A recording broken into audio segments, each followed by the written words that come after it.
Thank you, Ted. I also just want to thank Ted and the Laramie County Democratic Party for putting on this picnic today and giving us all an opportunity to connect and spend some time with each other. So how about a round of applause for Ted and his team? So I think most of you know me. I'll try to keep it brief. My campaign assistant here, otherwise known as my child, has been instructed to give me a countdown on the minutes. But I am a Cheyenne native. I graduated from Central High School. I am a UW graduate. I also have a master's degree from Regis University in nonprofit management. For the last 20 years, I have stood on the front lines of the problems in this community as I serve our animal welfare community. There are very few places in this town where people can go to get help for their pets. And usually they're getting help for their pets because they need help for themselves. So all of those people with all of those various problems have been at my front door for the last 20 years, and it is in an effort to help those people that I am running for this office now.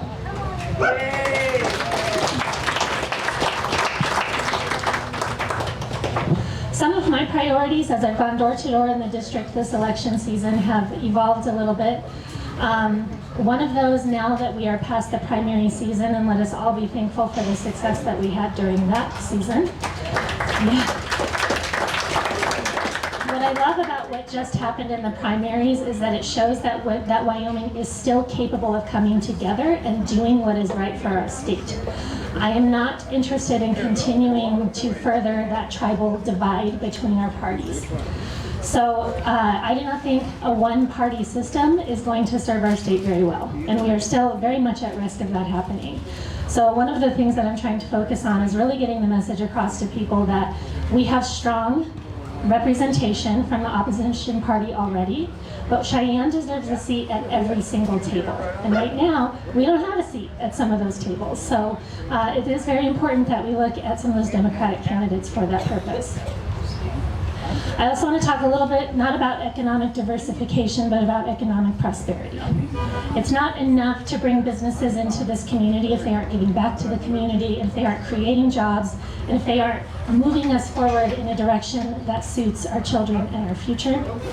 So when I talk about economic opportunity in this community, I'm often going to be looking at what is creating real opportunity for our communities and not just another business license. Okay? We gotta have more places that are giving back to us. Healthcare and education, we can't talk about these things enough. We are talking a lot about what is the future of Wyoming and how do we take care of our children, how do we create opportunity for them. I think that starts with being able to raise a family in Wyoming in the first place.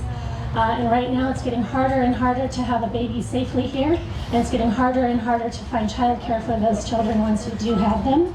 So if we want to protect our future and we want to grow and we want to maintain a stable economy, we are going to have to create an environment that is welcoming for families, and right now we don't have that.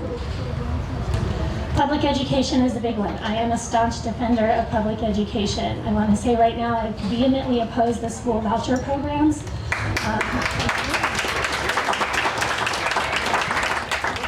I do think that parents should be able to educate their kids how they want.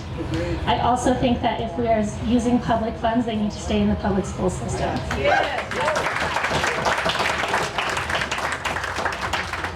And lastly, I wouldn't be a Wyoming girl if I didn't talk about those public lands, because what is it about Wyoming that sets us apart from the rest of the country? It is these beautiful landscapes that we are tasked with stewarding. Not 1 inch of public lands is for sale, in my opinion.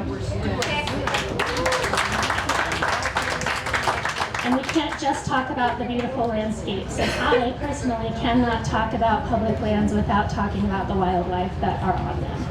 Jim made a comment earlier that people come here to see Yogi Bear. They do, and Yogi Bear deserves to be treated with kindness and respect. And we have seen a deterioration in the way that we treat those animals, so you can count on me to fight for that welfare as I get into public office.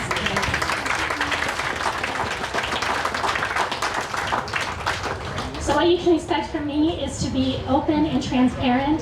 I have spent my entire career solving problems in this community and working with people who have different points of view. I will continue to do that in the legislature for you. I need you to vote for me. I need you to donate to my campaign. But most of all, if you have the time and the energy, I need you to help me talk to my neighbors. Come talk to me if you want to volunteer for this campaign. Thank you.